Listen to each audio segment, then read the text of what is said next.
Paz do Senhor Jesus Cristo, meus irmãos, eu vou deixar aqui a primeira parte do seminário que nós tivemos lá em Fortaleza, tá? Eu fui em Fortaleza agora, semana passada, eu cheguei segunda-feira e eu tenho algumas novidades para essa semana, para falar para os irmãos, vai ser uma bênção, mas por enquanto eu vou deixar essas três partes. Eu vou deixar a primeira parte agora, depois eu deixo a segunda parte e a terceira parte, tá bom? Infelizmente o vídeo não foi possível colocar o vídeo, então o que eu fiz? Eu coloquei algumas fotos dos irmãos, né, da nossa comunhão e coloquei o áudio, pelo menos para que os irmãos pudessem ouvir a mensagem, tá bom? Claro, se você já ouviu o seminário Apocalipse Simplificado, muita coisa vai ser aquilo que você vai falar, mas eu já ouvi isso. Mas foram feitas perguntas durante o seminário, foi muito legal, tá? Queria agradecer ao irmão Daniel e vários irmãos que nós tivemos contato ali, foi uma benção passar um período com vocês também. Eu fui muito recepcionado na minha transição, que eu saí daqui de Belo Horizonte, fui recepcionado por alguns irmãos lá também, o Pacheco, Deus te abençoe. E aí, de lá, nós fomos para Fortaleza, voltamos e decidi colocar aqui, compartilhar com os irmãos no canal. Tá? Um forte abraço para vocês. Lá você vai observar que foi mantido aquele distanciamento que é exigido por lei, né, durante essa pandemia e etc. Mas tudo foi muito bem organizado e pela misericórdia do Senhor Jesus consegui estar ali e transmitir a mensagem com clareza, né, que é o mais importante. Isso aí foi uma bênção. Usamos como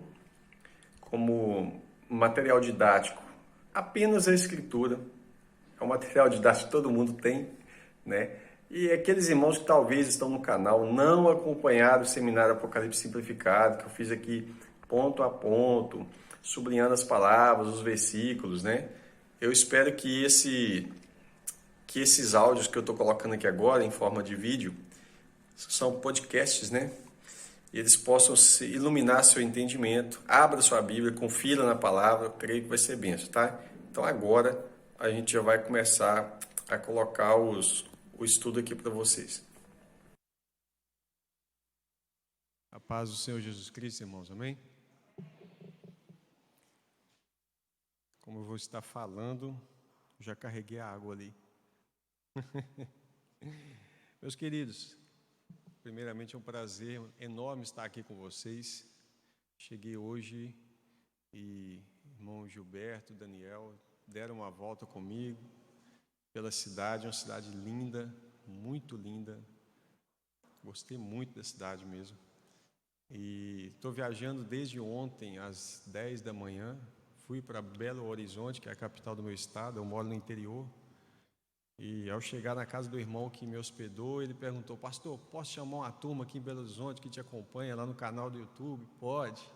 Meia horinha, amém. Meia horinha, eu fui dormir 2 da manhã. Acordei 4, então eu estou meio sonso mesmo. Já sou meio devagar, mas estou meio sonso. Vou tentar ser o mais despertado possível para a gente desenvolver o assunto, Daniel. E levantei às 4 da manhã lá, fui para o aeroporto de Belo Horizonte, de lá fui para Guarulhos, de Guarulhos vim para cá e daqui estou rodando. E a gente está aqui, pela misericórdia de Deus. Como diz o irmão Gilberto, tu tem muito tempo para descansar lá na glória, na eternidade. Tá certo? Meus queridos, nós vamos falar sobre Apocalipse em Daniel. Daniel é um livro profético, embora os judeus não o considerem um livro profético. Mas antes de nós entrarmos em Daniel, eu queria que você lesse um texto em Zacarias.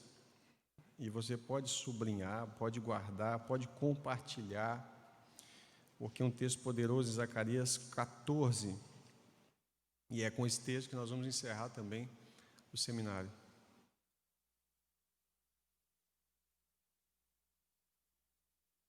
Amém? Zacarias capítulo 14, verso 9. Se você puder, eu gostaria que nós pudéssemos, apesar das diferentes traduções, das versões diferentes, vamos ler esse verso todos juntos? E o Senhor...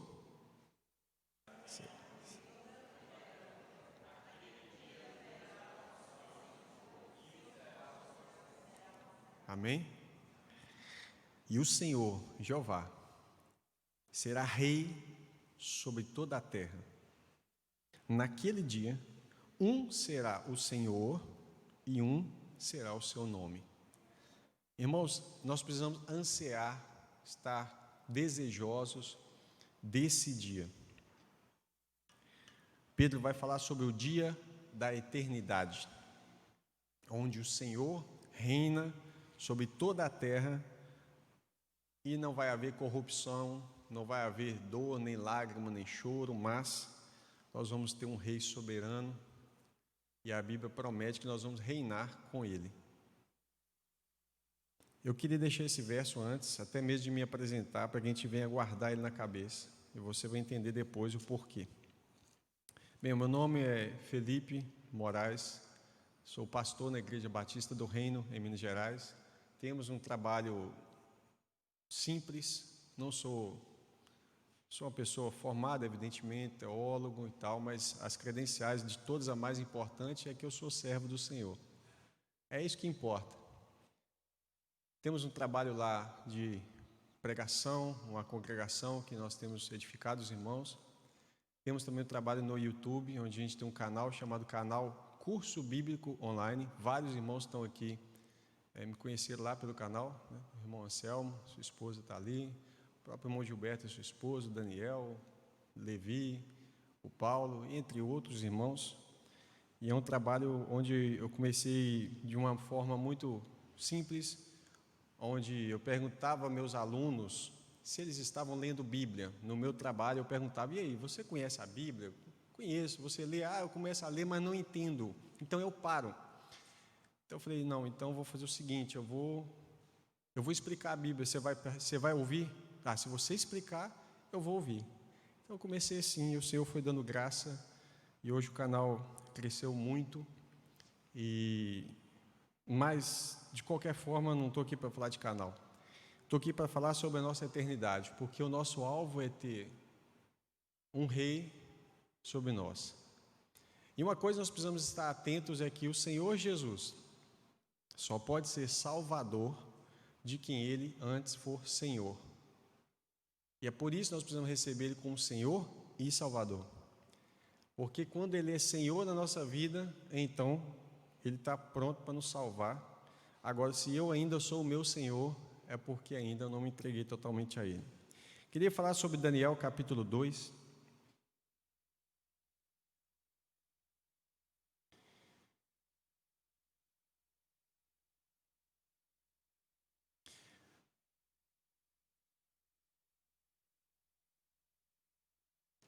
O rei Nabucodonosor teve um sonho, perturbou ele esse sonho.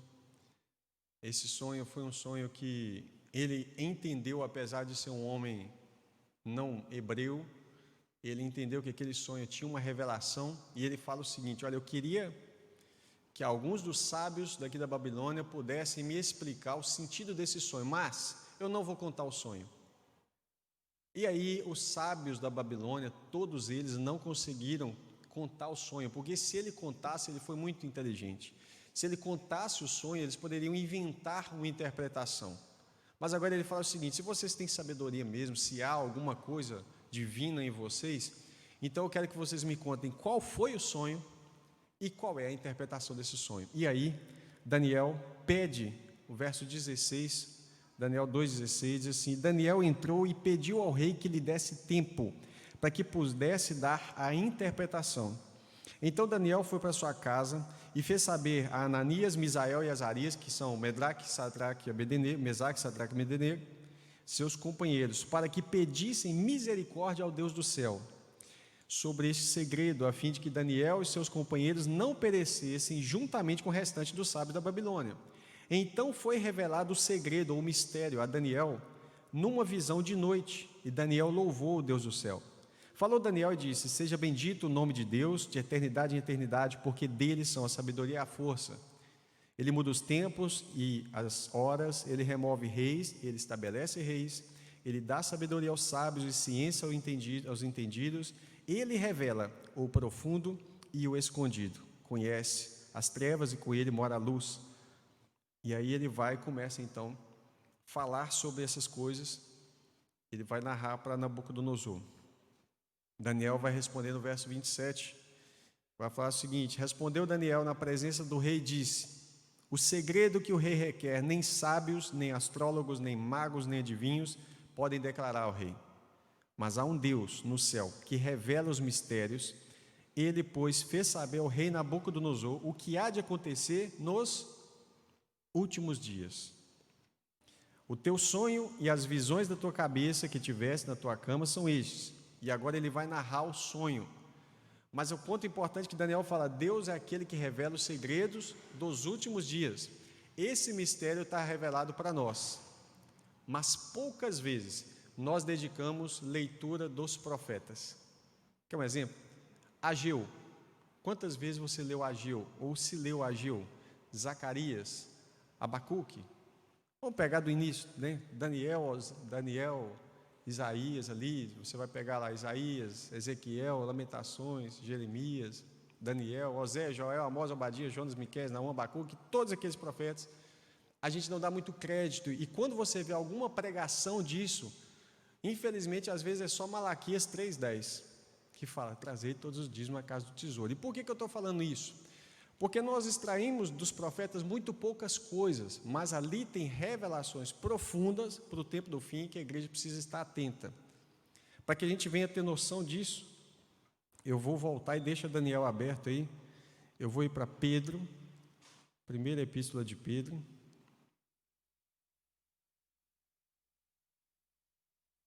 Aliás, é a segunda epístola de Pedro, capítulo 1, verso 19.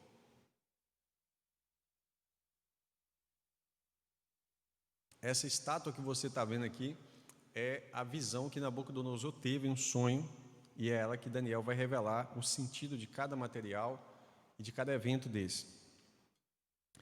2 Pedro capítulo 1, verso 19. Pedro diz: e temos muito firme, ou muito firme mesmo, a palavra dos profetas, ou palavra profética, a qual bem fazeis em estar atentos. Pedro está dizendo, Pedro não tinha ainda o Novo Testamento nas mãos, ele tinha de escritura só o Antigo Testamento, certo? Então ele fala: nós temos muito firme a palavra dos profetas. Volta o slide aí, fazendo favor. Temos muito firme a palavra dos profetas, a qual bem fazeis em estar atentos, como uma luz que ilumina o local escuro, até que o dia amanheça e a estrela d'alva apareça em vossos corações. O que Pedro está dizendo? Pedro está dizendo: irmãos, nós temos a palavra dos profetas, e ela é uma palavra firme. Se você está atento a essas palavras, é como uma luz que vai iluminando um local escuro, que é o nosso entendimento que está escurecido, mas você vai exercitando a sua mente na lei e nos profetas que apontam para Cristo, e até que a luz ilumina, a estrela d'alva ilumina o vosso coração, ou seja, até que tudo fique claro, até que você passe a olhar para os profetas e fale assim: então é isso que Zacarias disse, porque você vai ver lá no Antigo e vai ver no Novo, como Paulo diz, somando coisas espirituais com coisas espirituais. E assim, somando coisas espirituais com coisas espirituais, você consegue ter discernimento. Mas, nas primeiras vezes que você lê, talvez você não vai acostumar com a linguagem profética. E aí você continua lendo. E quando você fala, então quer dizer que Amós está falando sobre o mesmo assunto do outro profeta.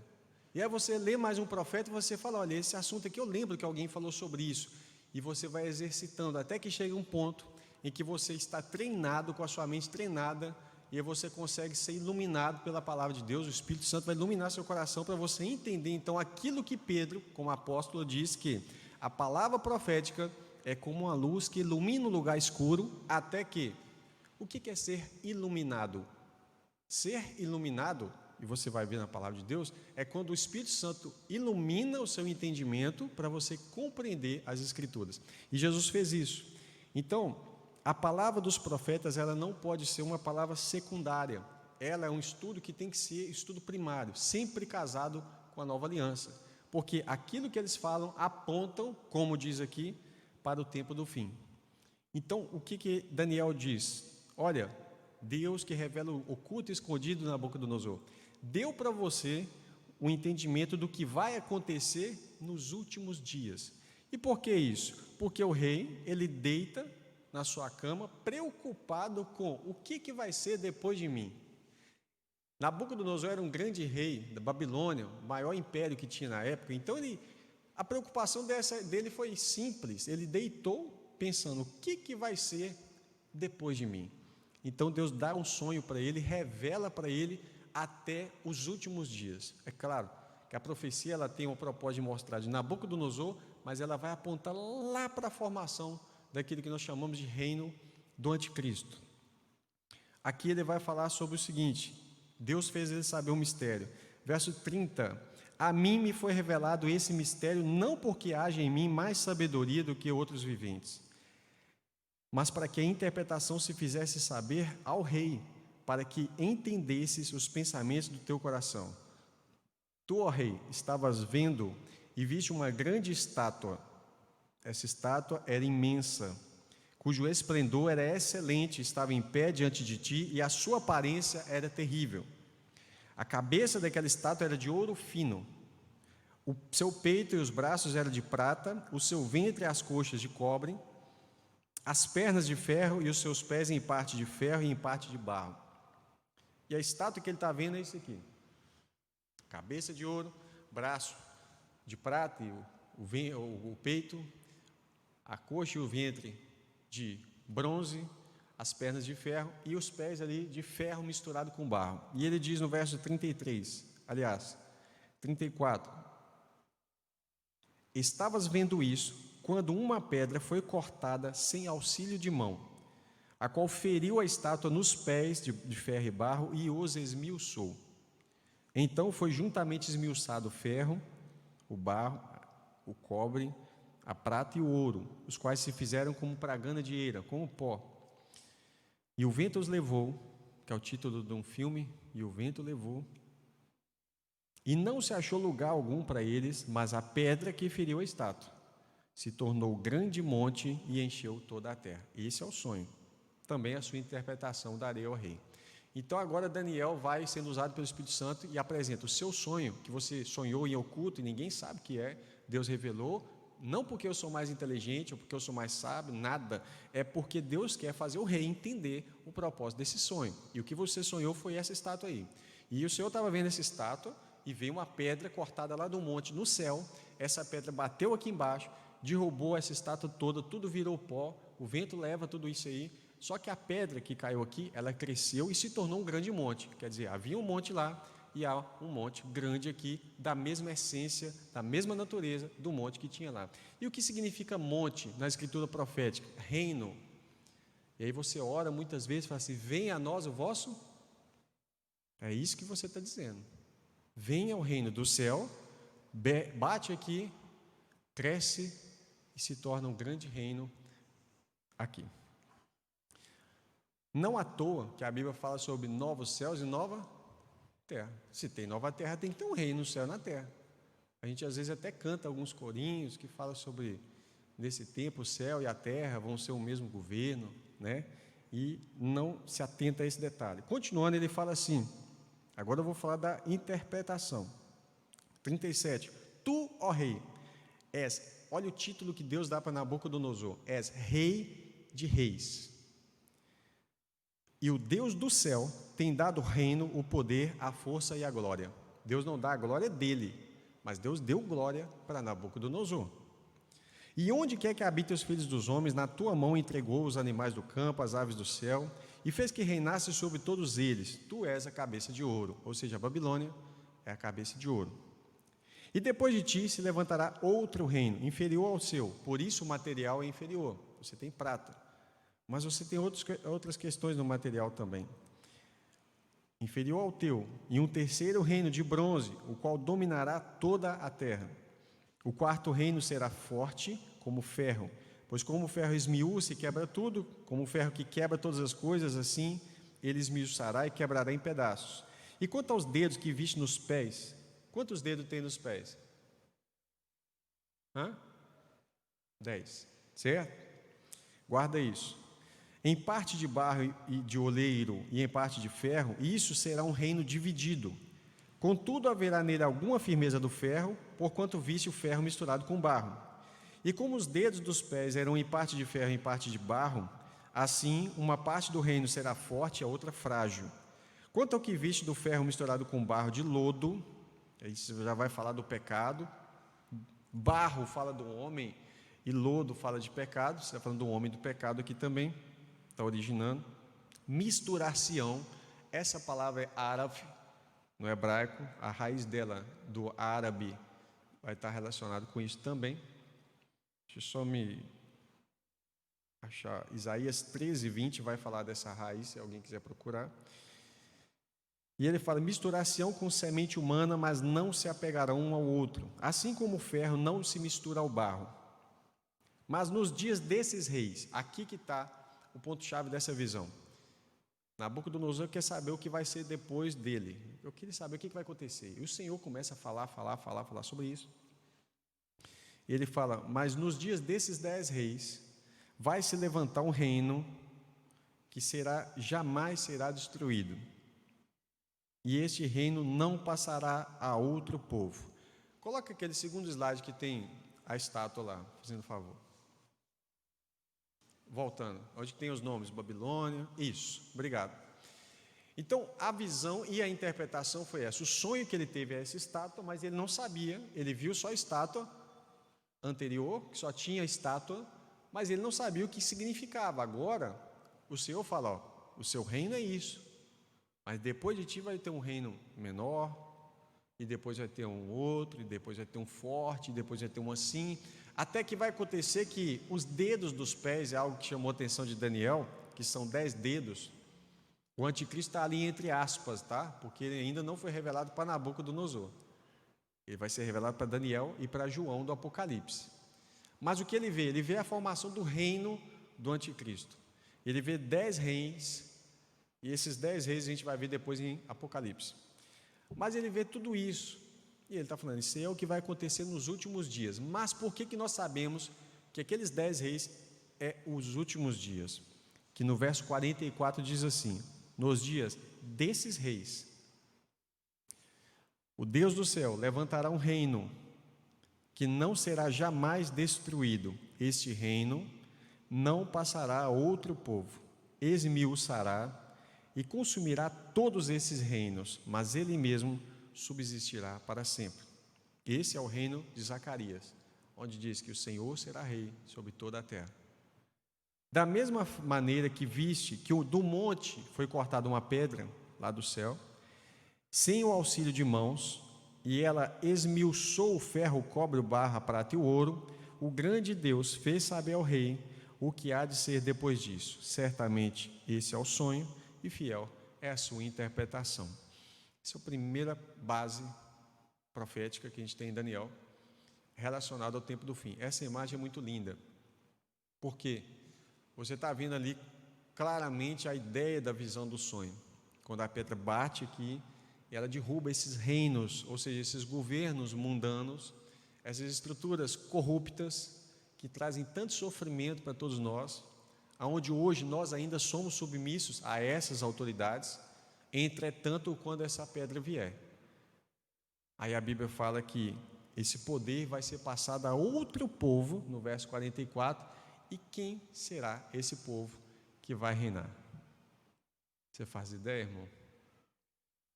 Somos nós.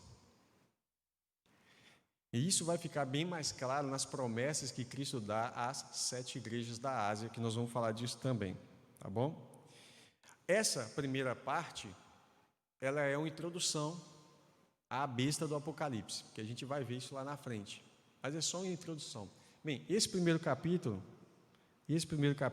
depois de tudo isso aqui, quando Nabucodonosor vê a interpretação, vê o sonho, ele se alegra no Senhor, e ele vai colocar Daniel, Sadraque, Mesaque, Abednego, assim, em grande estima no reino, né? Daniel, então, ele vai ser um governador, um dos principais governadores da Babilônia, e no verso 49 é dito o seguinte: pediu Daniel ao rei, constituiu ele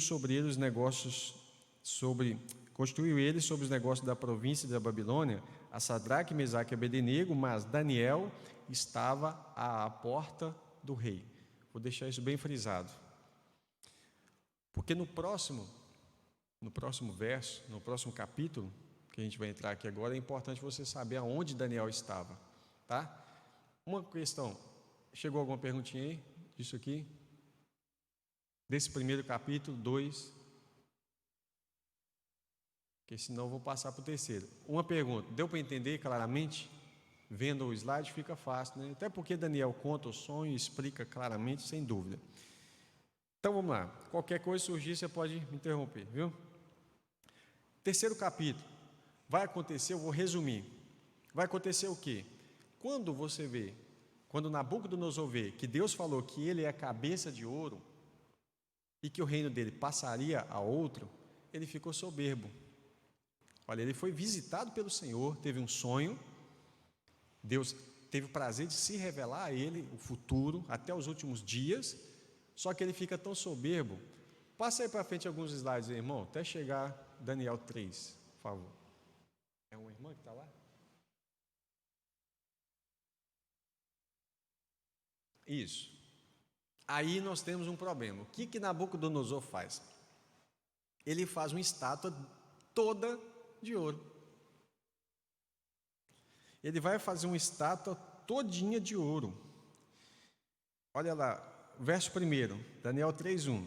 E o rei Nabucodonosor fez uma estátua de ouro cuja altura era 60 côvados e a sua largura de 6 côvados.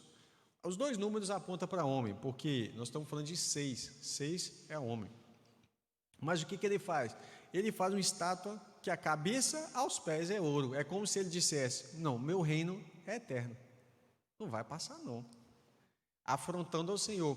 Isso tipifica aquilo que vai ser a imagem da besta, aonde quem não se prostrar vai morrer. Ele fala assim: eu sou Deus, você vai ter que, o meu reino é eterno. É essa que é a mensagem que ele está passando. E ele fala: e quem não se prostrar vai morrer. Aí nós temos os coleguinhas de Daniel, homens de Deus, jovens fiéis, não se prostram diante daquela estátua, tipificando os crentes que não vão se prostrar, fiéis, e vão para a fornalha, e aí o Senhor livra eles ali dentro daquela fornalha. Não abduziu eles não, simplesmente deixou eles entrar lá, mas o Senhor estava ali com eles. E aí o que vai acontecer? Alguém vai perguntar assim: peraí, talvez chegue essa pergunta, mas antes dela chegar, se Sadraque, Mesaque e Abednego, eles foram para a fornalha, onde é que estava Daniel? Pensou? Será que Daniel prostrou diante da estátua? Não. O capítulo anterior encerrou dizendo: mas Daniel estava onde? À porta do rei.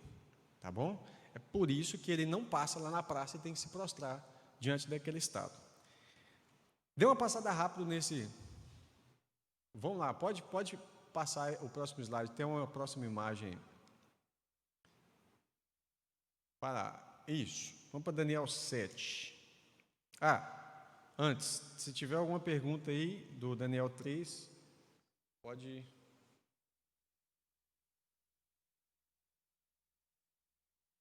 Daniel 7, por que eu estou fazendo essa base de Daniel primeiro?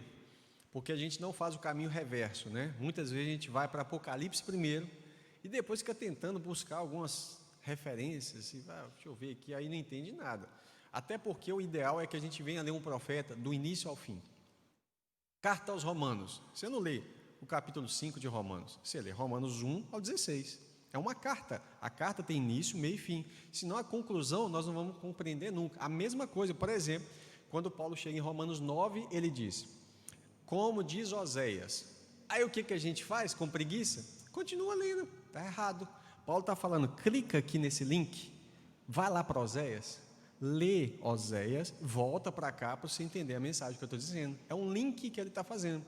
Depois, 2 versos depois, ele fala: como está escrito em Isaías. Aí você fala: meu Deus, eu vou ter que ler 66 capítulos de Isaías? Faça isso.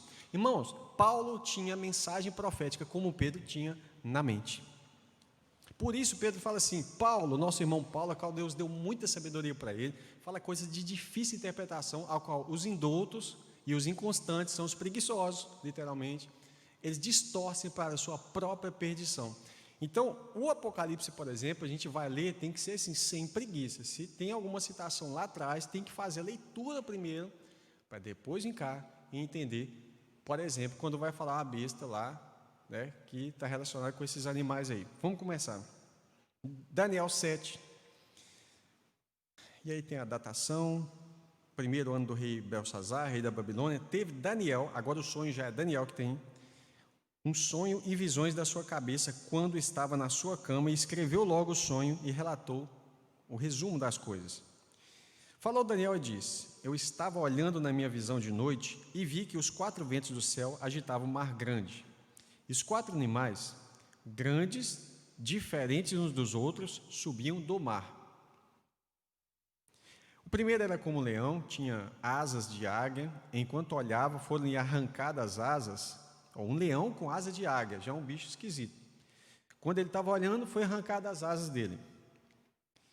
E foi levantado da terra, colocado em pé como um homem, e foi-lhe dado um coração de homem. Continuei olhando e vi um segundo animal, parecido com um urso, o qual se levantou de um lado. Um urso se levantou de um lado, tendo na boca 3 costelas entre os seus dentes, e lhe foi dito assim: levanta e devora muita carne. Depois disso, continuei olhando e vi outro animal, semelhante a um leopardo, o qual tinha 4 asas de ave, e nas suas costas tinha também esse animal 4 cabeças, e lhe foi dado domínio, ele recebe autoridade. Depois disso, eu continuei olhando nas visões da noite e vi o 4º animal terrível e espantoso, muito forte, o qual tinha dentes grandes de quê? Ferro. Lembrou de alguma coisa? Das pernas da estátua. E ele devorava e fazia em pedaços o que sobrava. Era diferente de todos os animais que apareceram antes dele. E ele tinha quantos chifres? 10 chifres. Aí você lembra dos 10 dedos dos pés. Eu estava considerando os chifres, e eis que entre eles, entre esses 10 chifres, subiu outro chifre pequeno. Não se engane com essa palavra chifre pequeno. Ele é pequeno, mas ele vai crescer. Diante do qual os 3 primeiros, os chefes, foram arrancados, e nesse chifre havia olhos, como que os de homem, e uma boca que falava grandes coisas. Então essa visão, ele está vendo esses 4 animais. Ele viu um leão, que é a Babilônia, você já viu ali, um urso que se levantou de um lado, isso é, a Pérsia subiu mais do que a média, tá? E aquelas costelas que estão na boca desse urso aí representam 3 reinos, a Etiópia, o Egito e a Líbia, onde foi devorado por esse urso. A Grécia vai representar o império de Alexandre o Grande, e as 4 cabeças são os 4 generais, as 4 asas estão relacionadas com o próprio Alexandre, o seu filho, o seu cunhado, a divisão que ele fez para o reino. É isso aí, brigadão, meu irmão. Então, as 4 asas do leopardo é isso aí, ó. Alexandre o Grande, Arideus, que é irmão de Alexandre, é o reino de Alexandre. Ele estava sendo administrado, embora ele era o grande comandante, foi dividido entre esses aí, tá? O filho de Alexandre, também chamado Alexandre, e Hércules, outro filho de Alexandre. Só que quando Alexandre o Grande morre, passa o próximo, isso. Aí, o que vai acontecer? O reino dele vai ser literalmente não administrado mais, mas dividido entre esses 4 generais aí, Cassandro, né, Seleuco, Cilímaco e Ptolomeu. Os mais importantes ali vai ser os Ptolomeus, que assumem o Egito, né, e Seleuco, que vai ficar com a parte da Síria. Não vai dar tempo de fazer isso hoje, mas para os irmãos ficarem atentos quando lerem Daniel 11, quando fala do reino do sul, do rei do sul, está falando do rei Ptolomeu, ou seja, o rei que tomou conta do Egito. Quando fala do rei do norte, está falando do norte de Israel ali, está falando da Síria. Então lá fala assim: o rei do sul matou o rei do norte, depois o rei do norte matou o rei do sul. Você fala, como é que pode? Né? É a descendência, são aqueles que foram continuando o reinado. Então vai ser Daniel está narrando a guerra passada do Egito contra a Síria, Síria contra o Egito, e um vai vencendo, só que Daniel interrompe e dá um salto na história, e ele fala do tempo do fim. Aí ele vai apontar de novo para esses 2, o rei do sul e do norte, e ele vai falar que o rei do norte sai vencendo no fim da história, que é a da Síria, tá? E aí ele continua o capítulo 12 de Daniel. Mas esse adendo, esse parágrafo aqui, esse parêntese, falei que eu ia ficar meio lerdão, né? causa do sono, esse parêntese é para que você venha associar. Toda vez que leu Daniel 11, 10, Daniel 11, aliás, leu Daniel 11, o rei do sul é os Ptolomeus e o rei do norte, Seleuco, tá ok? São os Seleucidas. Daniel 7,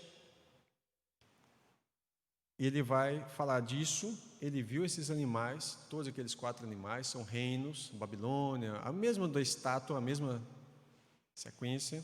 Só que ele fala o seguinte, verso 9: eu continuei olhando, eu vi os animais subindo do mar. O que é mar? Nações. Em todo o meio das nações foi subindo esses animais. Cada hora subia um diferente, cada hora era o tempo de um governo diferente que dominava o outro, e aí encerrava-se o ciclo daquele governo. Então, os reinos do mundo, eles são assim, eles passam de um reino para outro, eles vão passando, cada hora sobe um mais poderoso. Só que eu continuei olhando até que foram postos uns tronos, e um ancião de dias se sentou, e a sua veste era branca como a neve, o cabelo da sua cabeça pura como a lã, o seu trono era como chama de fogo, e as rodas, suas rodas como de fogo ardente. Um rio de fogo manava e saía diante dele, milhares e milhares o serviam, milhões e milhões assistiam diante dele. Assentou-se o juízo, abriram-se os livros. Eu estive olhando por causa da voz, das grandes palavras que o chifre, aquele pequenininho, proferia. Estive olhando até que o animal foi morto, o seu corpo desfeito, para ser queimado pelo fogo. Quanto aos outros animais, lhes foi tirado o domínio, todavia foi prolongada a sua vida até certo espaço de tempo. Eu estava olhando nas minhas visões da noite e vi que vinha nas nuvens do céu, um como filho do homem, e dirigiu-se ao ancião de dias, e o fizeram chegar até ele. Foi-lhe dado o domínio e a honra e o reino, para que todos os povos, nações, línguas o servissem. O seu domínio é um domínio eterno, que não passará, e o seu reino tal, que não será destruído.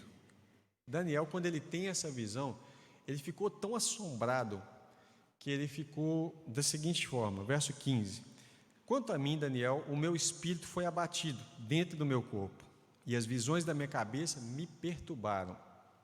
Cheguei a um dos que estavam perto de mim, e pedi a verdade acerca de tudo isso.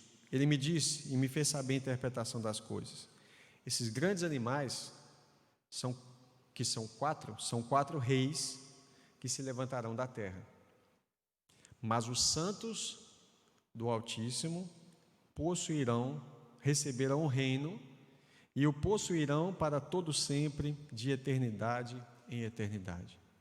Irmãos, o meu coração arde quando eu leio essas palavras, porque Deus está dando uma garantia que os reinos vão passar de mão em mão, os governos vão tomando, e a Bíblia diz que Deus, Daniel falou isso, que Deus remove reis, estabelece reis, ele remove reis, estabelece reis, mas vai chegar um tempo em que o reino vai ser dado. Ele fala assim: mas os santos do Altíssimo, eu e você, receberemos o reino, o possuirão para todo o sempre, de eternidade em eternidade. Eu não sei se você já teve algum contato com a história da igreja primitiva. Eu leio com uma certa frequência, e a esperança da igreja primitiva era de assumir esse reino.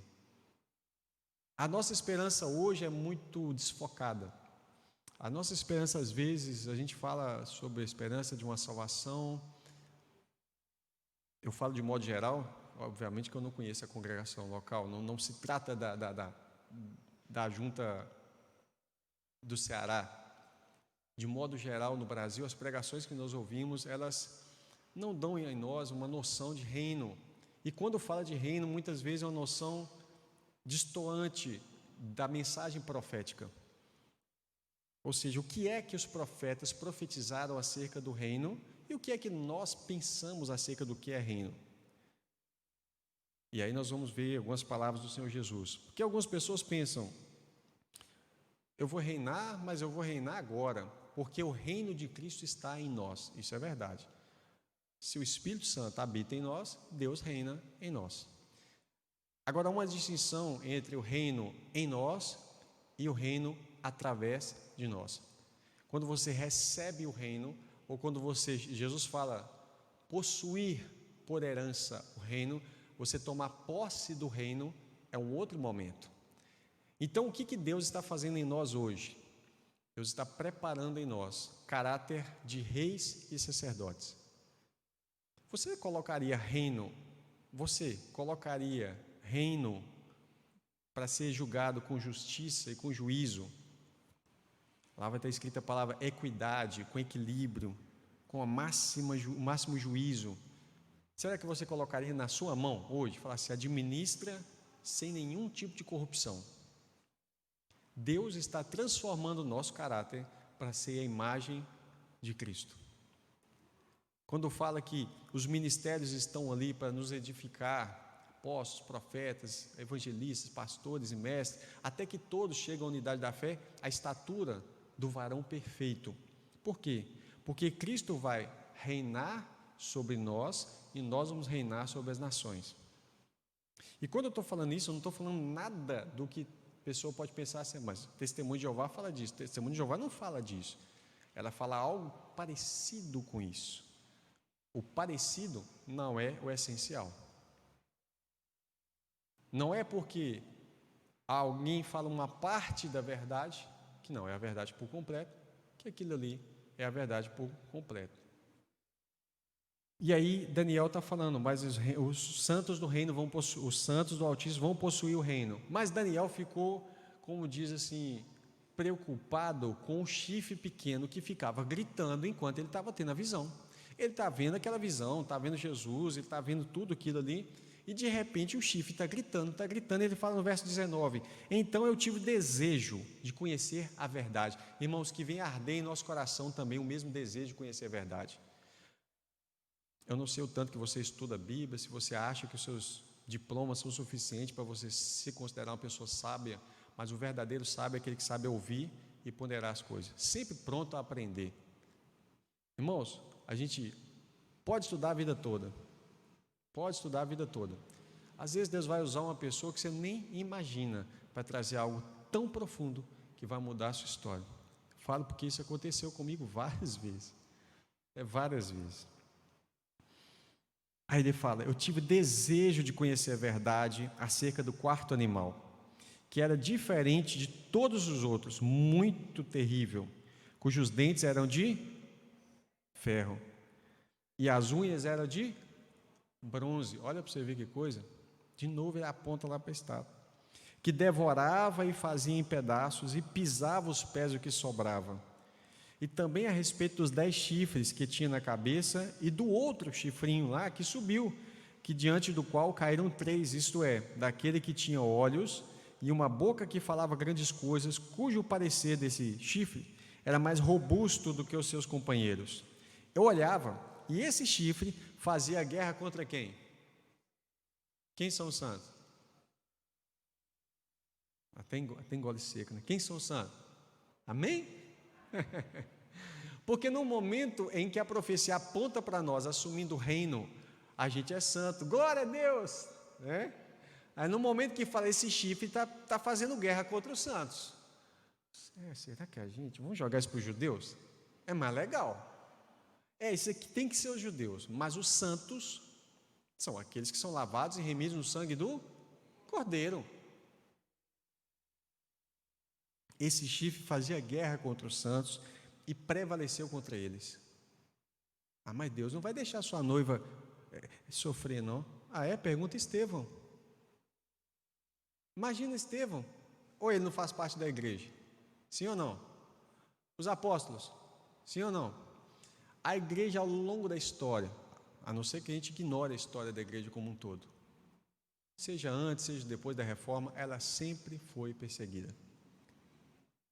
E o apóstolo Paulo fala em Filipenses capítulo 1, verso 29, a vós foi concedido não só a crer nele. É o seguinte, vamos abrir, depois a gente volta para cá. Filipenses capítulo 1, verso 29. Para você sublinhar esse texto aí também.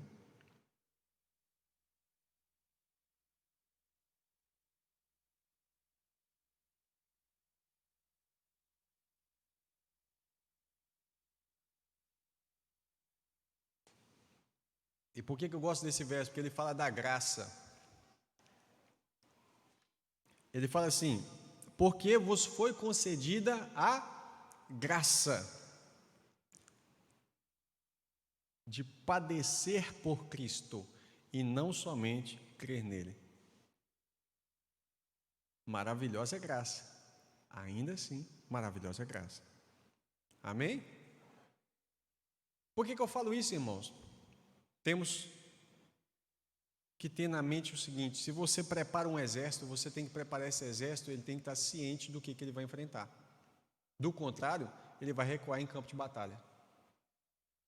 A igreja é chamada de exército. Paulo fala das armas espirituais. A nossa postura é de soldado de Cristo. Mas a gente precisa entender o que é que a Bíblia diz sobre o que a gente enfrenta. A força é nossa? Não, de maneira alguma. Mas aqui é dito que ele prevaleceu, esse chifre fez guerra contra os santos e prevaleceu contra eles. Até quando? Até que veio o ancião de dias, fez justiça aos santos e chegou o tempo em que os santos possuíram o reino. Agora sim, chega o momento da posse do reino de Deus.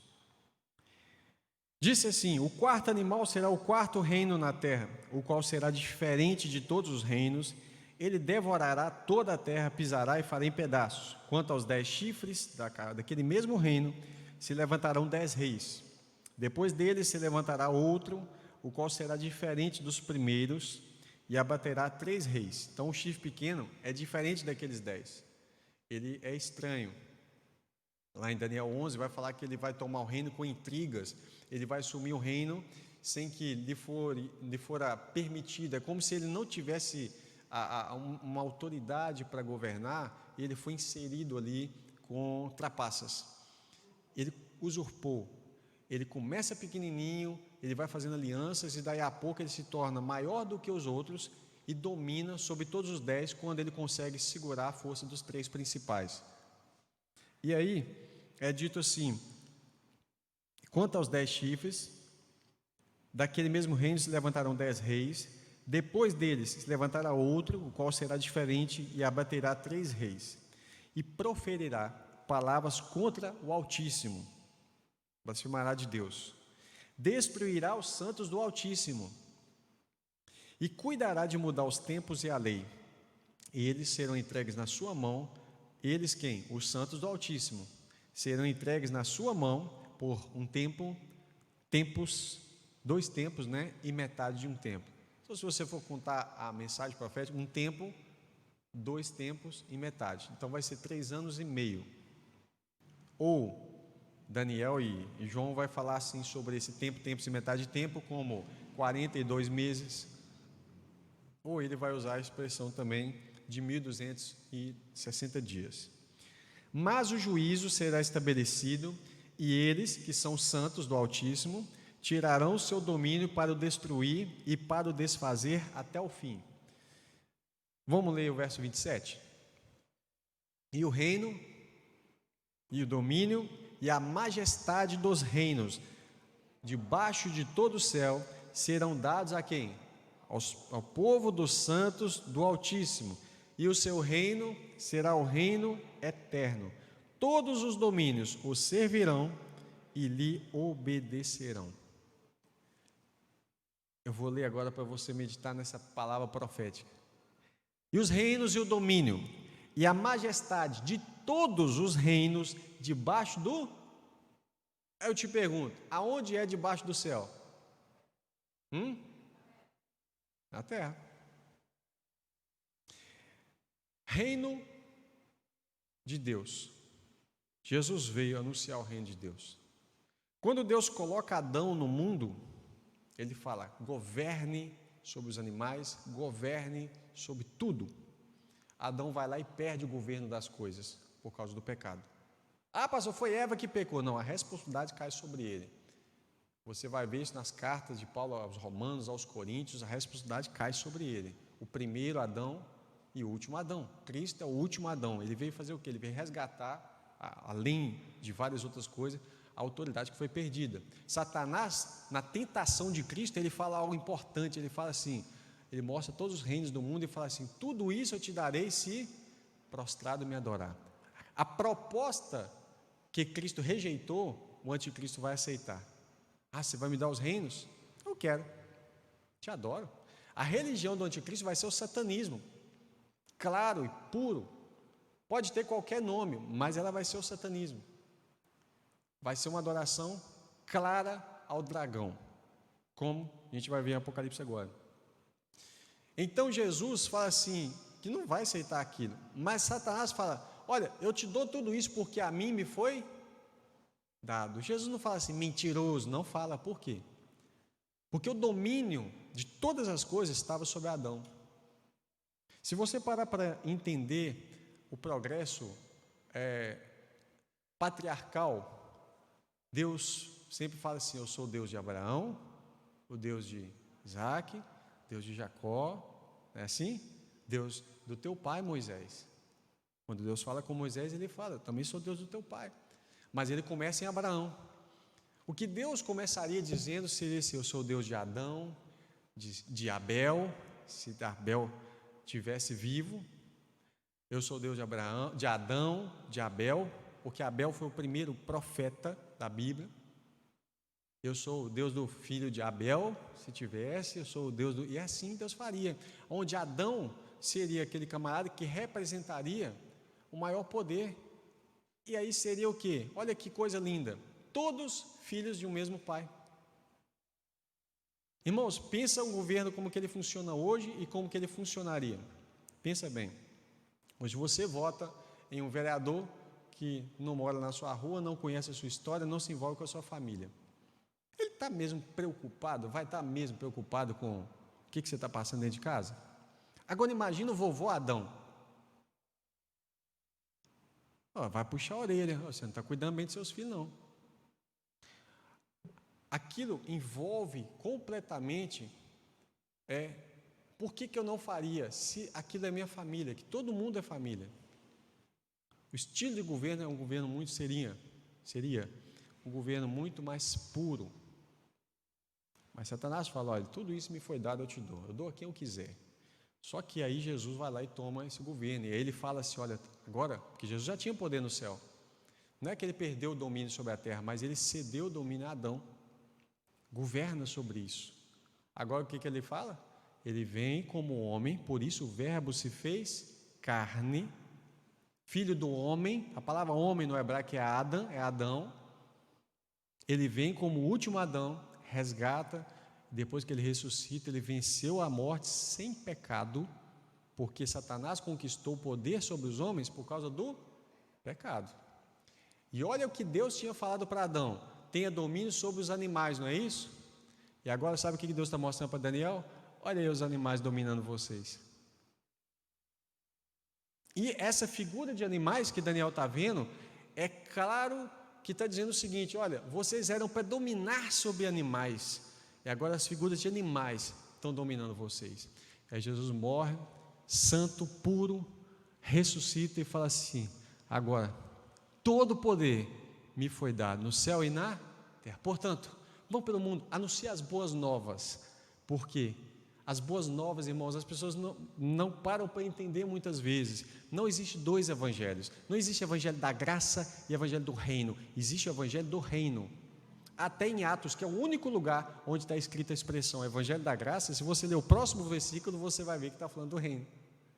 É porque a graça é isso que você acabou de ler. A nós foi concedida a graça de padecer por Ele e não só de crer nele.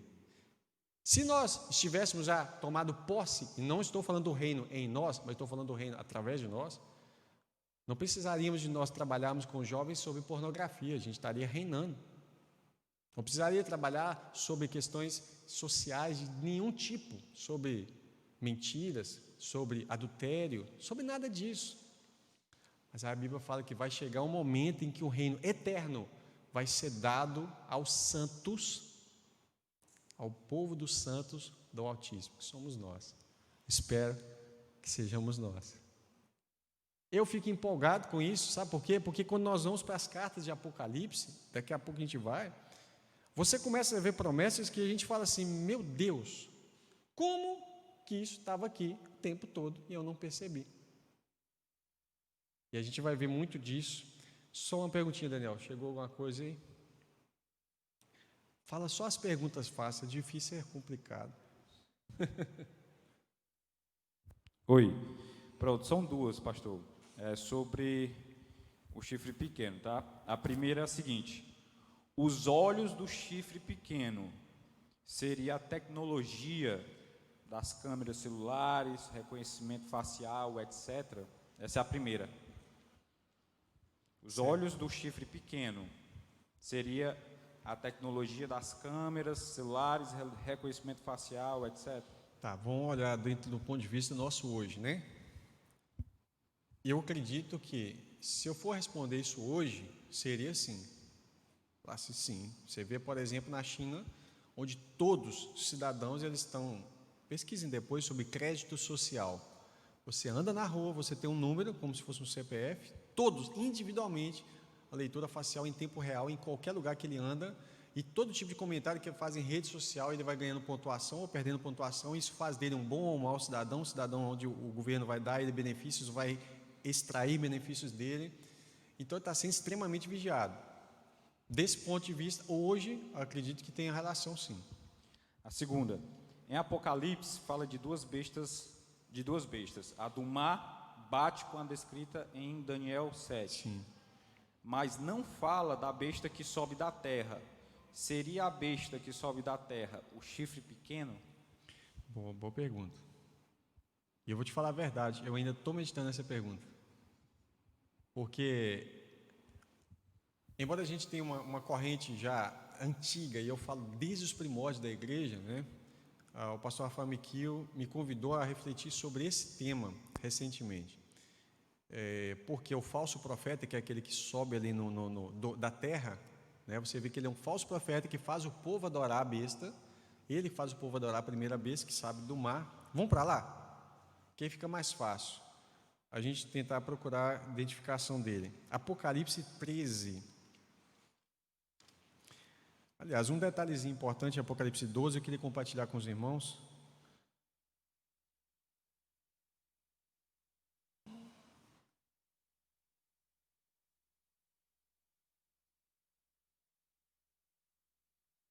Eu vou ler só um pedacinho de Apocalipse 12, está aqui no verso 1, fala assim: viu-se um grande sinal no céu, uma mulher vestida do sol, tendo a lua debaixo dos seus pés, e uma coroa de 12 estrelas sobre a sua cabeça, bem semelhante ao sonho de José lá, das 12 estrelas, sol e lua, que aponta para as 12 tribos, mas isso aqui fala do povo de Deus como um todo. Ela estava grávida, com dores de parto, e gritava com ânsias de dar à luz. Esse é o primeiro sinal que ele viu. Uma mulher, né? E ela estava grávida, com ânsias de dar à luz. Ela está com dores de parto. E viu-se outro sinal no céu, eis que era um grande dragão vermelho, esse aqui é o diabo, que tinha 7 cabeças e 10 chifres. É a forma de governo da potestade, como que ele trabalha. 7 cabeças e 10 chifres, guarda isso. E sobre as suas cabeças, ele tinha 7 diademas. A sua cauda levou após si a terça parte das estrelas do céu e lançou sobre a terra. E o dragão parou diante da mulher, que havia de dar à luz, para que, dando ela à luz, tragasse o filho. Ou seja, aquela mulher que estava com ânsia de dar à luz, que ela vai dar à luz a Cristo, e a partir de Cristo, vários e vários cristos, ou cristãos, vão surgir, que somos nós. Ele para destruir esse menino. Mas ele faz isso como? Veja bem, desde o início.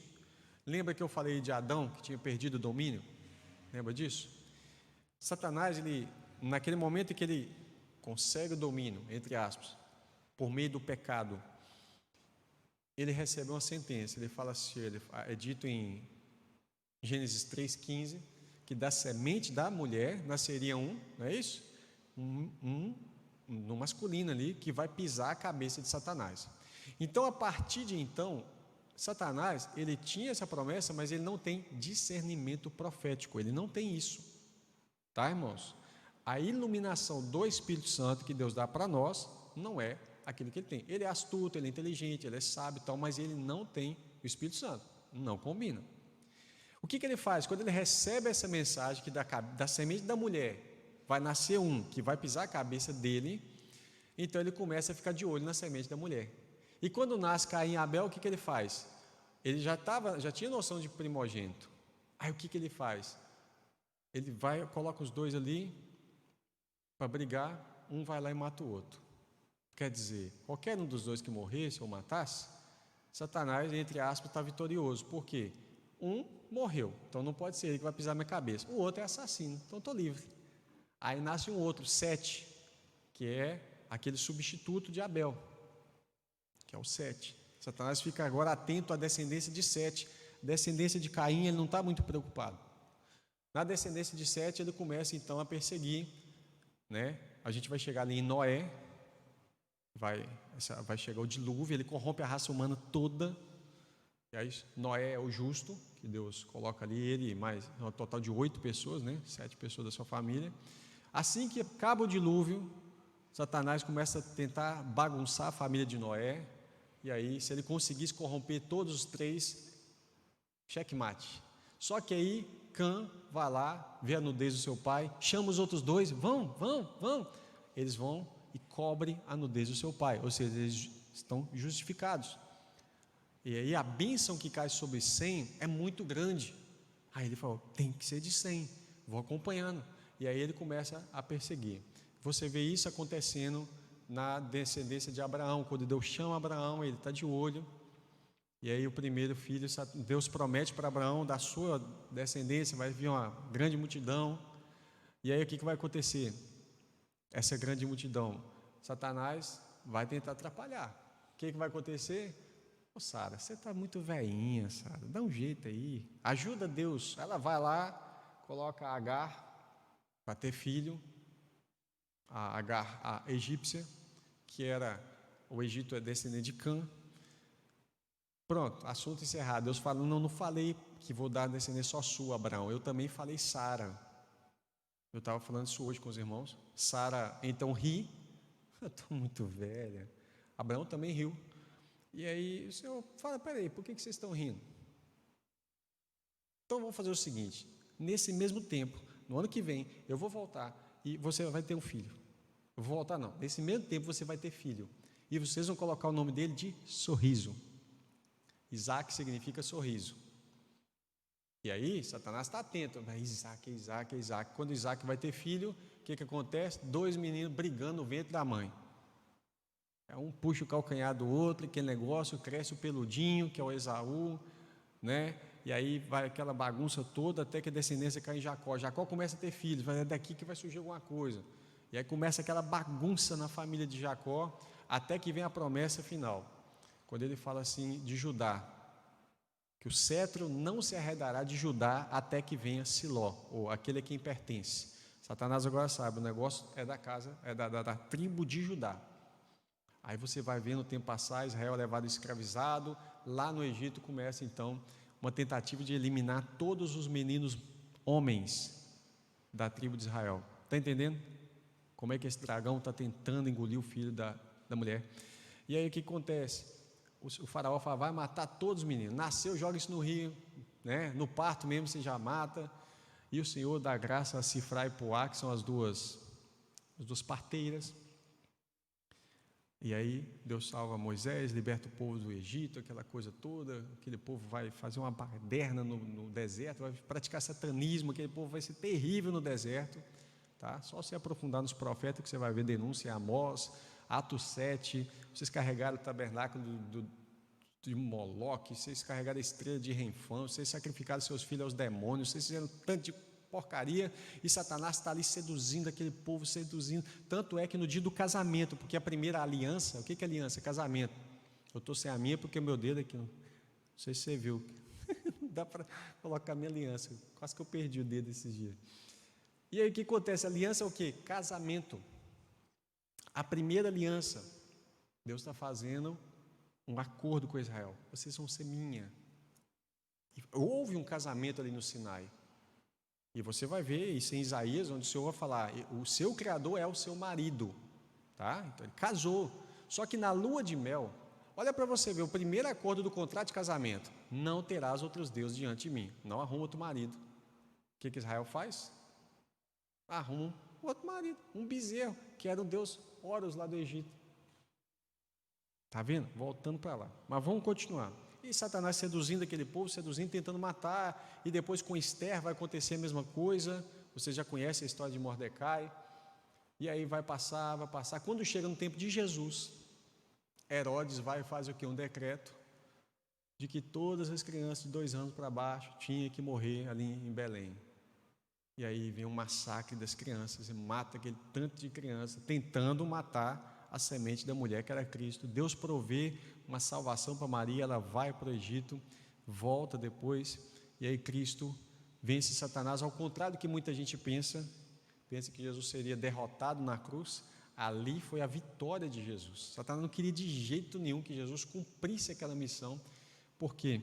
Porque Jesus vai, morre como um cordeiro imaculado, e ele resgata todo o poder, né? E é muito mais, porque ele tem poder sobre o céu e a terra, mas aquilo que o homem tinha perdido como homem, ele vence um verbo encarnado, e ele resgata. E aqui é um resumo disso, mas o que eu queria chamar a atenção do 12 para o 13, é no detalhe do 3º verso: o sinal grande, e viu-se outro grande sinal no céu, e eis que um grande dragão vermelho tinha 7 cabeças e 10 chifres, e sobre as suas cabeças, ou seja, as 7 cabeças tinha 7 diademas.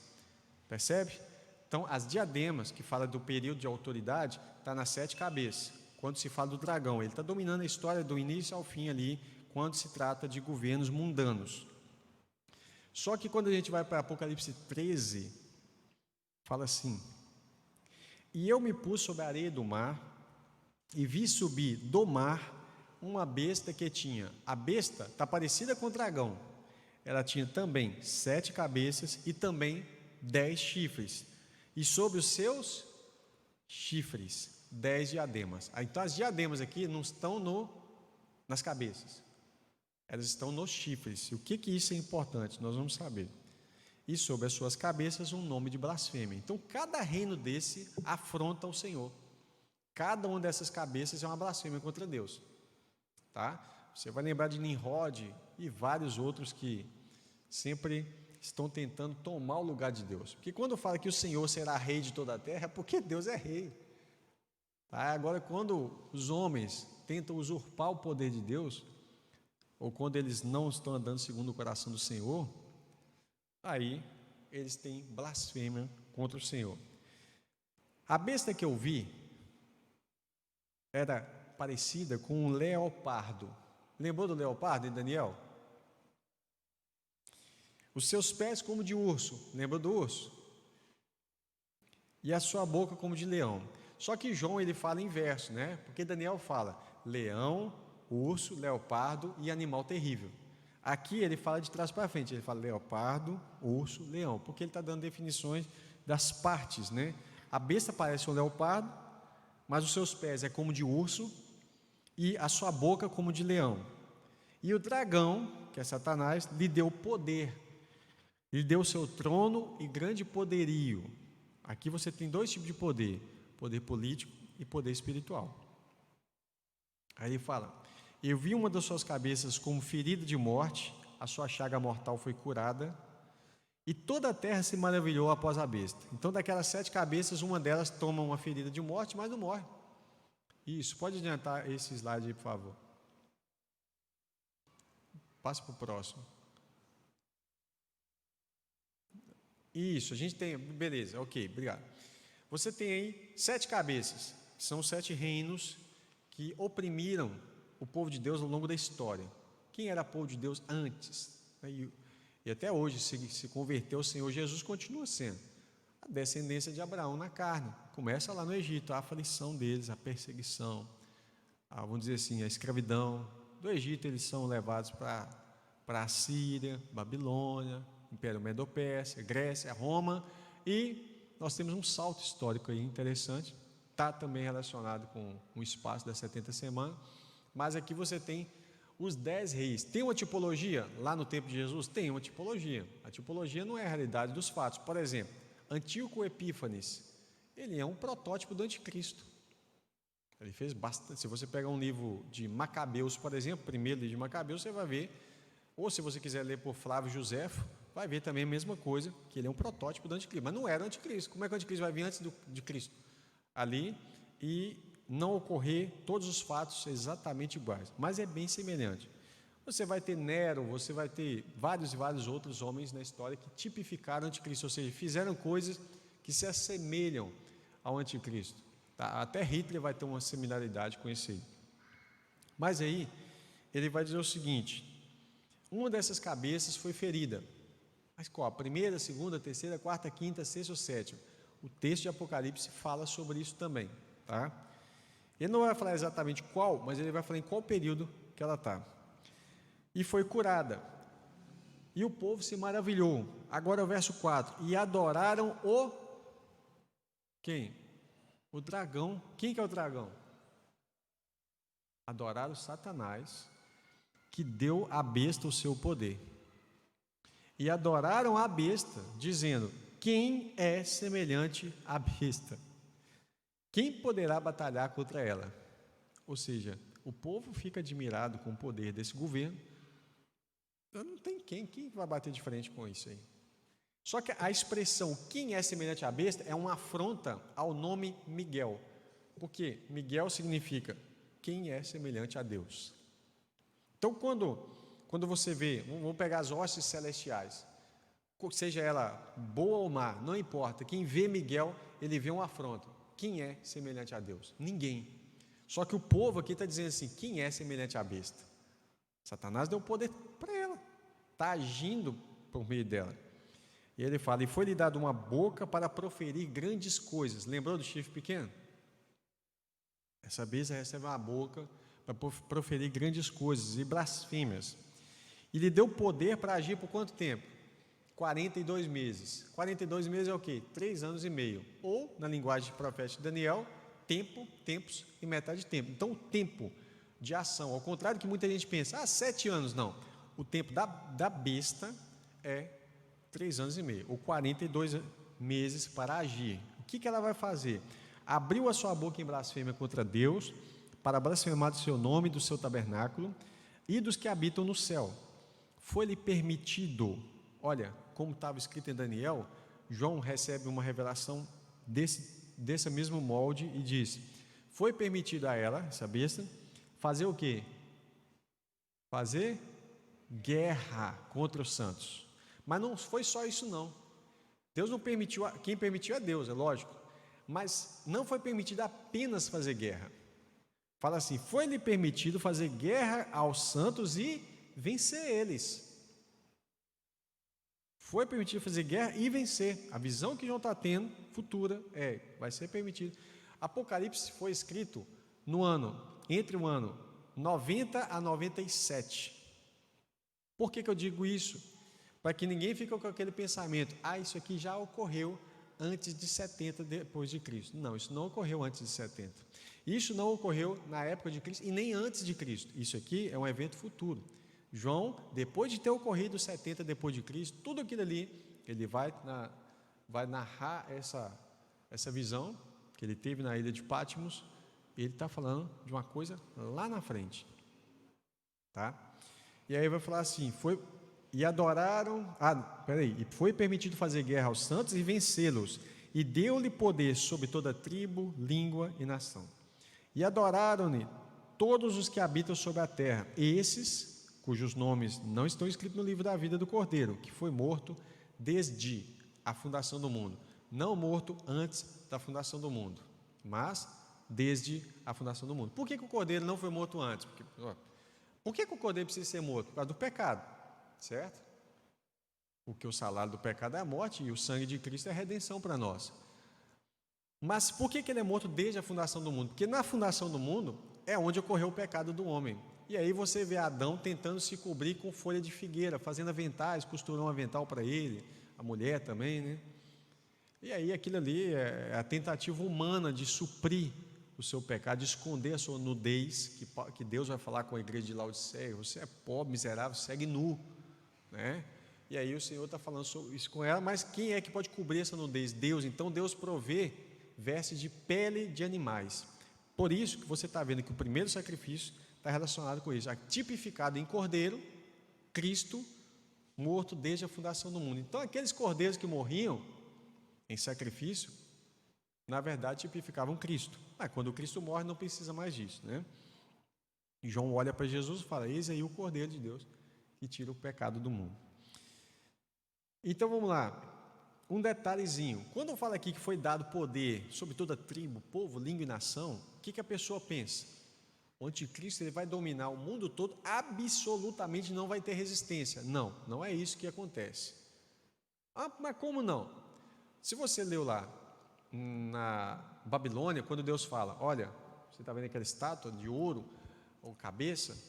Aí o que o Senhor fala? O Daniel fala para Nabucodonosor: o rei, o Senhor Deus do céu falou que você é a cabeça de ouro e você é rei de reis, e aonde tiver animais e homens nessa terra, está tudo sob o seu governo. Porém, Nabucodonosor, embora tinha autoridade para governar tudo, ele não conseguiu governar tudo.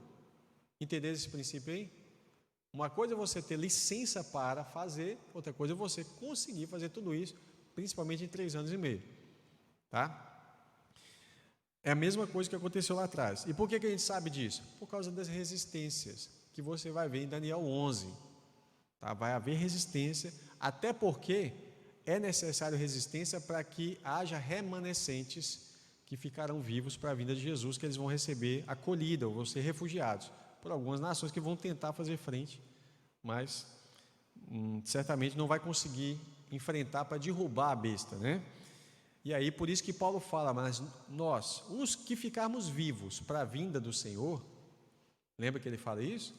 Se fosse diferente, não ficaria ninguém vivo, e não é isso que acontece. Uma parte passa pela perseguição, obviamente, outra parte é preservada dentro dessa perseguição. Tá? E aí, quando Paulo fala: nós, os que ficarmos vivos para a vinda do Senhor, nós não vamos passar na frente de quem morreu. Quem morreu ressuscita primeiro, e nós vamos ter um corpo transformado assim, num abrir de olhos, e vamos subir juntos para encontrar com o Senhor nos ares. Tá? Se alguém tem ouvidos, ouça. Se alguém leva em cativeiro irá. Se alguém matar a espada, é necessário que a espada seja morto.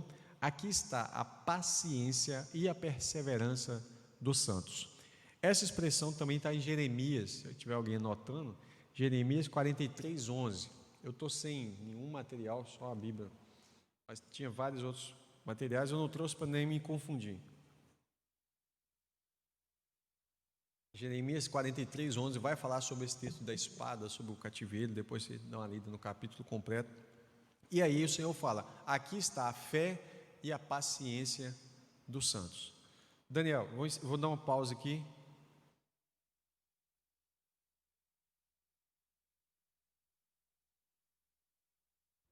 Dá para me ouvir, pastor? Oi, pronto. Melhor. É porque agora nós vamos entrar na outra besta. Pronto. Esses anos, no caso 3 anos e meio, que se refere à contagem semelhante à dos nossos dias de hoje. São exatamente 3 anos e meio, contando. 42 meses. Então, são os 3 anos na nossa contagem, 3 anos e meio. 42 meses aqui no verso 5, que a gente leu, os meses eles são contados assim, como o calendário lá em Israel, ele não é lunar e nem solar, ele é um calendário lunisolar, tá? O calendário bíblico. Ele é contado assim, depois da Babilônia você tem uma modificação, mas normalmente você conta ele um mês de 30 dias, exato, você conta mês de 30 dias, 12 meses, e aqui você tem contagem de 42 meses, quando você vai fazer o cálculo, você tem 3 anos e meio e também tem 1.260 dias, tá? Aqui a gente vai entrar agora na segunda besta, que é a besta que sobe da terra. Só uma coisa, um detalhe, você percebeu a semelhança dessa primeira besta com o que Daniel está falando?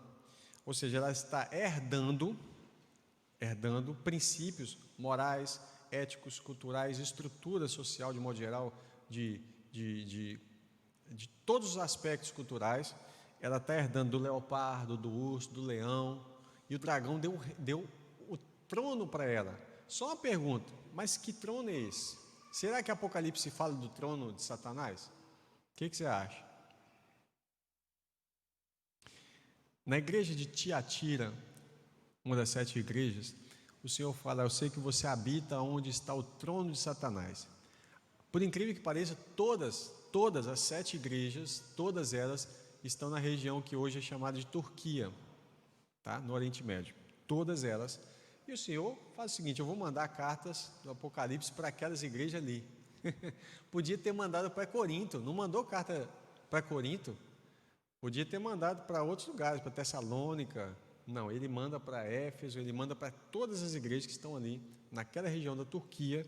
E quando ele chega em Tiatira, ele fala: ó, aí está o trono de Satanás. Só que Satanás vai dar o trono para a besta, para você entender, e meditar e refletir sobre isso, e não deixar isso aí em branco, tipo assim, ignorar isso nas suas meditações, tá? Alguma coisa vai ter que ter uma ligação para que esse trono ou esse poder seja passado para lá também. Não pense você que a Turquia é um país fraco, tá? A Turquia sozinha tem condição de invadir a Europa inteira hoje, e em 3 dias ela chega em Roma fácil, sem problema. Declaração do presidente da Turquia, tá? Então, se você pesquisar quais são os 10 maiores forças armadas do mundo, a Turquia está lá. E a gente acha que a Turquia não é nada, né? Mas ela é poderosa, tá? Necessariamente, como o anticristo evidentemente terá que ter poder sobre a região do Oriente Médio, pode ter certeza que a Turquia tem que entregar as forças para ele também, tá? Vamos lá, é uma delas. A Síria também é uma das forças que vai ser entregue. Por que a gente sabe disso? Daniel 11. Daniel 11 fala sobre o rei do norte, e ali está falando dos Seleucidas, né? Que estava ali naquela região da Síria e aquela região toda do Oriente Médio. A conclusão para os irmãos ficarem mais cientes: embora o anticristo tenha poder para governar o mundo todo, ele tem liberdade para conquistar, o epicentro do seu governo é o Oriente Médio. Ali é o epicentro, tá? O Oriente Médio é o epicentro de todo o governo do anticristo. Vai fazer aliança com a Europa? Vai conquistar a Europa? Vai também. A Europa já é um morto caído. A partir do momento que eles abandonaram o Evangelho, toda a sua cultura ruiu, eles estão prostrados diante do Islã, eles estão prostrados diante do comunismo, de qualquer sistema que você imaginar que possa conquistar. São 3 sistemas dominantes no mundo hoje, nenhum deles é divino: capitalismo por meio do metacapitalismo, comunismo sino-russo ou russo-chinês, e ao Islã. Esses 3 sistemas são os que estão governando. Só que, no fim das contas, só um deles tem força para dominar, que tem religião. Fala, Daniel.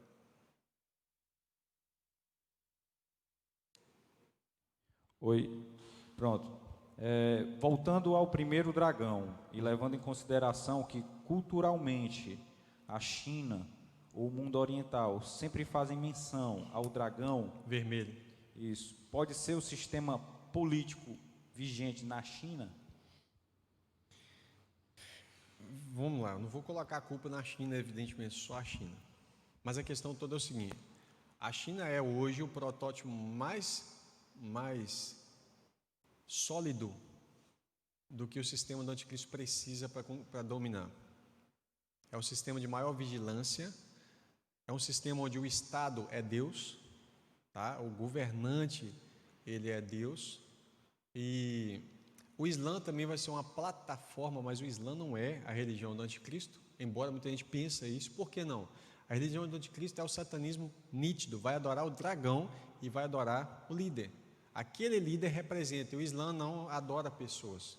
Essa é a grande questão do Islã contra o cristianismo, e eles chamam nós de idólatras, né? Porque a gente adora o verbo que se fez carne, ou seja, adoramos um ser humano. Isso é a visão deles, não reconhecendo a divindade de Cristo. Evidentemente, para eles Jesus não passa de Isa ou Issa, filho de Maria. Eles reconhecem como profeta, fala que vai ter que vir antes do Mahdi, que é o anticristo islâmico, mas para eles é o Messias, uma espécie de Mashiach islâmico, né? Mas eu vejo que o islamismo ele vai ser uma grande plataforma, mas não é o sistema em si, tá? Vai usar métodos? Vai. Como é que vai matar os santos? Você faz ideia como é que o Apocalipse fala que vai matar os santos? Fala que vai degolar. Está em Apocalipse 20. Foram degolados e mortos. Quem mata por meio de degolação hoje? Quando você vê os extremistas, chamados assim de extremistas islâmicos, fazem assim. Mas, quando se fala de costume de governo, uma forma de governar, a China é o que mais se aproxima de todos eles. Porém, não só a China, você vai ter um pouquinho de cada um desses sistemas que eu estou falando. Porque o metacapitalismo também tem lá suas raízes que vão ajudar o anticristo. Agora, se for falar, elege um país que tem um sistema mais próximo do governo anticristo, a China, sem sombra de dúvida, é a China. Tá? Ela é forte, ela hoje peita até os Estados Unidos, embora ela ainda não tenha potencial para isso tudo, mas ela já peita, ela já assombra, mas dentro do seu país, ela vigia absolutamente tudo, ela controla tudo. Nada sai dali fora do controle. Nem isso aí que você está usando na sua boca aí hoje aí é fora do controle. Sim, o dragão é histórico, né? Um dragão vermelho é um símbolo que aponta para lá. Eu não acho que é à toa, né? E animais são símbolos de nações há muitos anos, né? Você vai ver pesquisa aí sobre águia, urso. Você vai ver algumas nações hoje que tem esse tipo. Se não me engano, a Rússia tem uma ligação com o urso, né? Vamos lá. Eu sei que vocês estão cansados, né? Eu vou concluir aqui hoje Apocalipse 13, tá? Vi subir da terra, não do mar, outra besta, que tinha 2 chifres semelhantes a de um cordeiro. Parece um cordeiro, né? O chifre. Mas falava com um dragão.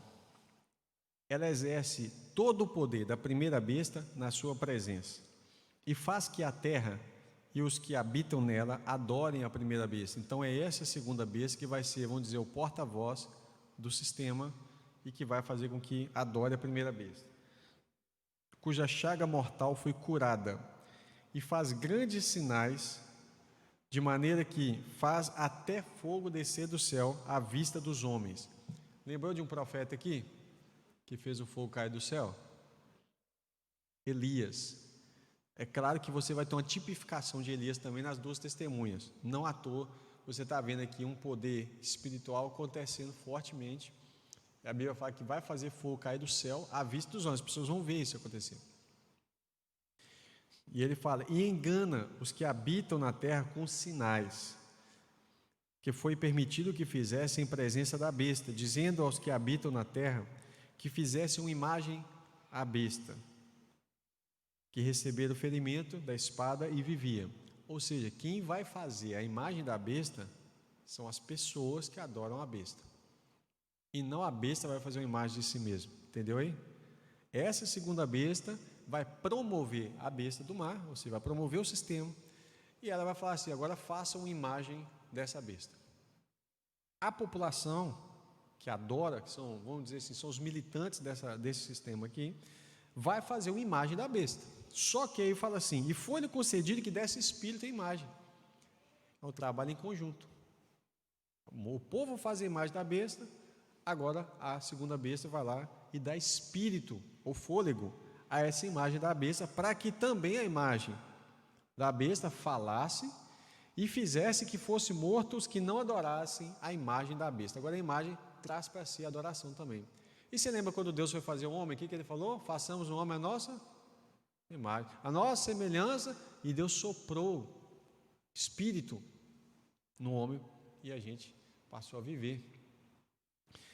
E faz que todos, grandes, ele vai forçar, todos, pequenos e grandes, ricos e pobres, livres e servos, lhes seja posto um sinal na sua mão direita ou nas suas testas, para que ninguém possa comprar ou vender, ou seja, a área do comércio tem que estar intrinsecamente ligada a isso aqui, senão aquele que tiver o sinal, ou o nome, ou o número.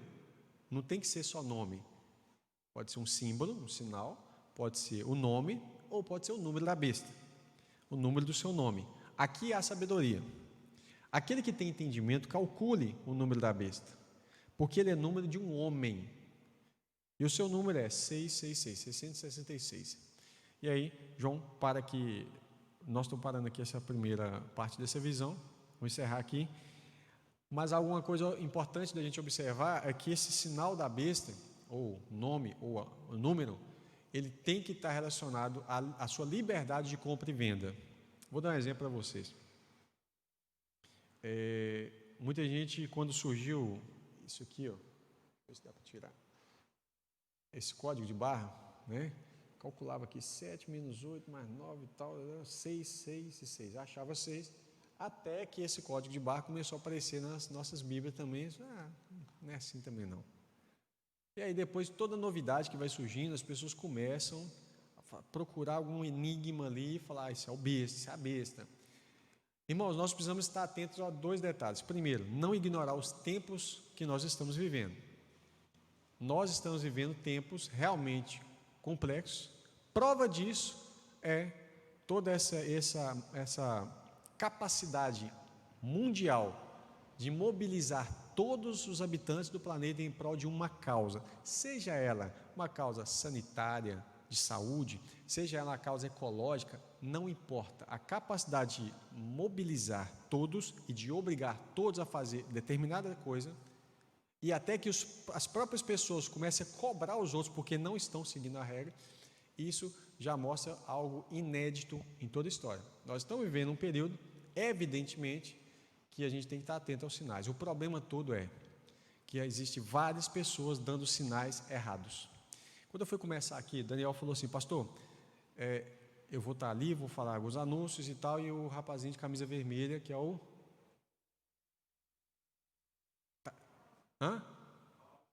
O Claudiano, está lá em cima. Ele vai estar ali e vai dar um sinal para você.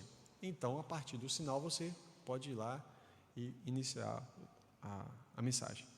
Ou seja, eu só poderia subir aqui depois do sinal. Antes do sinal, podia vir? Aí amanhã nós vamos falar sobre os sinais da vinda de Cristo. Ou seja, Jesus deixou sinais e fala assim, antes da minha vinda, tem que acontecer isso, e isso e isso. O que Jesus está dizendo? Eu não vou vir sem que isso aconteça. Porque senão ele estaria enganando a gente. E ele não vai fazer isso, é óbvio que não. Então é importante a gente estar atento aos sinais que Cristo deu, os apóstolos deixaram, e não nos deixarmos ficarmos apavorados ou desorientados com supostos sinais que não estão na Bíblia. Quer um exemplo? Lua de sangue. Quem que já viu vídeo de lua de sangue? Pelo amor de Deus, não vê isso mais não. Eu vou te falar isso porque, irmãos, eu vou falar isso porque na nossa simplicidade, talvez, a gente até convidou para a nossa congregação, vamos lá, o irmão está falando sobre lua de sangue, dá uma palestra para a igreja e tal, só que aconteceu uma vez, 2 vezes, 3 vezes, e aí você observa assim, peraí, o que a Bíblia fala sobre a lua? É isso que a lua está falando? Não é para acontecer 2 luas de sangue, não está falando na Bíblia 3, 7 luas de sangue, na 10, quando chega na 7ª, é o número profético, aí vai a 8ª, não, mudou, irmãos, é porque é a 12, aí chega na 12, não é, vai chegar onde? 144 mil, para ser um número profético? Então, o que nós precisamos estar atentos, tem os sinais da vinda de Cristo? Sim. Problema, pessoas dando sons incertos. A Bíblia fala que se a trombeta for tocada, der um som incerto, ninguém vai saber o que vai fazer. O som tem que ser certo. Então é melhor a gente ficar assim no silêncio. Às vezes muita gente pergunta lá no canal, pastor, o que o senhor acha disso aqui, essa aliança que foi feita com Israel? Eu falo assim, essa aliança é uma aliança, está pavimentando o caminho, mas não é aquela aliança. Por que não? Porque vai ler os profetas, para você entender. Parece, mas não é. Ela está pavimentando o caminho, pode ter certeza. Sem propósito, não é. E o problema todo é a visão que muitas pessoas têm acerca de Israel, como se Israel fosse o povo santo. E Pedro fala para nós, igreja, fala, mas vós sois o povo santo. Vocês são a nação eleita. É vocês que não eram o povo e agora se tornaram o povo. E se nós não entendemos que judeus e gentios, ambos, precisam converter a Cristo para ser santo, a gente não vai entender os sinais. Então amanhã nós vamos falar sobre esses sinais, tá? E tem muita gente na internet, principalmente nesse período de pandemia, eles estão aproveitando para fazer assim, sensacionalismo, né? Não tem nem outra palavra, sensacionalismo. E aí surge lá, o Trump colocou, acabei de receber aqui, pastor, o Jared Kushner, sei lá como é que chama, o genro do Trump. O Trump falou que ele é o grande líder mundial. Aí daí a pouco eu já tive tantas pessoas que foram eleitas, você lembra? Falavam que era o Obama, falavam que era o Osama Bin Laden, falavam que era, cada hora tem um candidato anticristo, aí você escolhe o seu anticristo preferido, que é mais ou menos assim. Mas a verdade é que nós precisamos estar atentos para não ouvir sinais errados. Pesquisa lá na Bíblia, tem coisa que parece, mas não é, né? Então amanhã a gente vai estar tratando um pouquinho sobre isso. Não vou além do que está escrito. Não sei. Pronto, simples, não tem como. Quero compartilhar com os irmãos só mesmo até onde aquilo que a gente tem de convicção bíblica, tá? Então aqui para fazer firula, para ficar inventando moda e nem para bancar o sabe tudo. Não sabemos, mas no tempo certo, quando esse anticristo manifestar, pode ter certeza que a gente vai saber calcular o nome dele. Antes do tempo, não. Irineu falava sobre isso. Irineu de Leão falava sobre isso. Por que você vai ficar tentando calcular o número da besta, sendo que nem apareceu ainda? Porque no início da igreja primitiva, alguns ficavam meio desesperados calculando. Nero, aí achava, aí ele provou várias pessoas, Justino Mártir fez isso também, e outros provando para a igreja, que você pode calcular vários nomes que vai chegar a 666. Tá? E ele fala, não, no tempo certo, quando o sedutor do mundo aparecer, então o Senhor vai dar sabedoria para os santos e ele vai se manifestar, porque é assim que está escrito em Tessalonicenses, que o anticristo vai se manifestar, mas vai se manifestar como? A partir do momento que você vê, o Senhor vai falar isso para nós, falar, você está vendo? Ele é anticristo. Quem é Cristo? O cabeça está lá, e o corpo está onde? Cadê o corpo de Cristo? Amém? Pois é, ele não é anti-Israel, ele é anticristo. Ele é anticristo, o nome dele é bem claro, ele detesta cristão, ele detesta a família constituída, ele detesta tudo que é cristianismo, tudo. Amém? Eu queria agradecer, queria convidar aqui o pastor,